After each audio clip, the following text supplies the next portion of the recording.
அனைவருக்கும் வணக்கம். 3 முடிச்சு சீரியலில் இன்றைக்கி எபிசோடில் என்ன நடக்குதுன்னு தான் இந்த வீடியோவில் பார்க்க போகிறோம். சூர்யா நந்தினியை கூப்பிட்டுட்டு ஹாஸ்பிட்டலுக்கு வந்துட்டார். நந்தினிக்கு ஒரு பக்கம் ட்ரீட்மெண்ட் நடந்துகிட்டே இருக்குது. அந்த சமயத்தில் கல்யாண மண்டபத்தில் இருக்க ஹரிதாவையும் சுரேகாவையும் காணோம். அருணாச்சலம் சுந்தரவல்லி எல்லாரும் சுற்றி தேடுறாங்க. ஆனால் அவங்களுக்கு கிடைக்கவே இல்லை. அதுக்கப்புறமா அருணாச்சலம் சூர்யாவுக்கு கால் பண்ணி சொல்கிறாரு, இந்த மாதிரி ஹரிதாவும் சுரேகாவும் காணோம் அப்படின்னு சொல்லிட்டு. அப்போ சூர்யா சொல்கிறாரு, ஹரிதா தான் சுரேகாவை எங்கன்னா கடத்திட்டு போயிருப்பா அப்படின்னு சொல்கிறாரு. அப்போ அருணாச்சலம் சொல்கிறாரு, 2 பேர் ஃபோனும் சுவிட்ச் ஆஃபில் தான் இருக்குது, ஹரிதா எப்படி கூட்டிகிட்டு போயிருப்பா அப்படின்னு சொல்கிறாரு. அதனால சூர்யா சொல்கிறாரு, நீங்கள் போய் ஒரு கம்ப்ளைண்ட் கொடுங்க அப்படின்னு சொல்லிடுறாரு. அதனால சுந்தரவல்லி அருணாச்சலம் எல்லாரும் போலீஸ் ஸ்டேஷனுக்கு போகிறாங்க.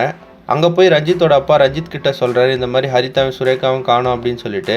அப்போ ரஞ்சித் சொல்கிறாரு, சூர்யா என்ன மாட்டி விட்டது இல்லாமல் என் தங்கச்சியும் கடத்திட்டானா, சூர்யாவை நான் சும்மா விட மாட்டேன் அப்படின்னு சொல்கிறாரு. அதுக்கப்புறமா சுந்தரவல்லி வெளியே வந்து ரஞ்சித்தை பற்றி பேசுகிறாங்க. இப்படி ஒரு கொலைகாரனுக்கு என் பொண்ணை கல்யாணம் பண்ணி வைக்க பார்த்தனே அப்படின்னு சொல்லிட்டு. அதை கேட்ட ரஞ்சித்தோட அம்மாவுக்கு கோவம் வந்துடுது. என் பையன் எந்த தப்பும் பண்ணல அப்படின்னு சொல்லிட்டு கோர்ட்டில் நான் நிரூபிப்பேன், அப்படி பண்ணலன்னா என் பேர் ஜோதியே இல்லை அப்படின்னு சொல்லிடுறாங்க. போலீஸ் ஸ்டேஷனில் இருக்க பாண்டியனை அருணாச்சலம் வீட்டுக்கு கூப்பிட்றாரு.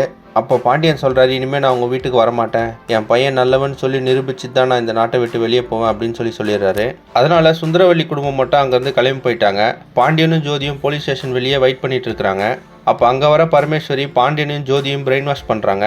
ஜோதியும் பரமேஸ்வரி சொன்னதெல்லாம் நம்பிட்டு பாண்டியன்கிட்ட சொல்கிறாங்க, இவங்களை விட்டா இப்போ நம்மளுக்கு வேறு யாருமே இல்லை, நம்ம இவங்க கூடயே போவோம் அப்படின்னு சொல்லிடுறாங்க. இப்போ சுரேகாவையும் ஹரிதாவையும் கடத்தினது யார் அப்படின்றத நந்தினியும் சூர்யாவும் எப்படி கண்டுபிடிக்க போகிறாங்க அப்படின்றத அடுத்தடுத்த எபிசோடில் பார்த்து தெரிஞ்சுக்கலாம். இந்த மாதிரி 3 முடிச்சு சீரியல் அப்டேட்ஸ்க்கு நம்ம சேனலை சப்ஸ்கிரைப் பண்ணுங்கள், ஃப்ரெண்ட்ஸ் அண்ட் ஃபேமிலிக்கு ஷேர் பண்ணுங்கள். நன்றி.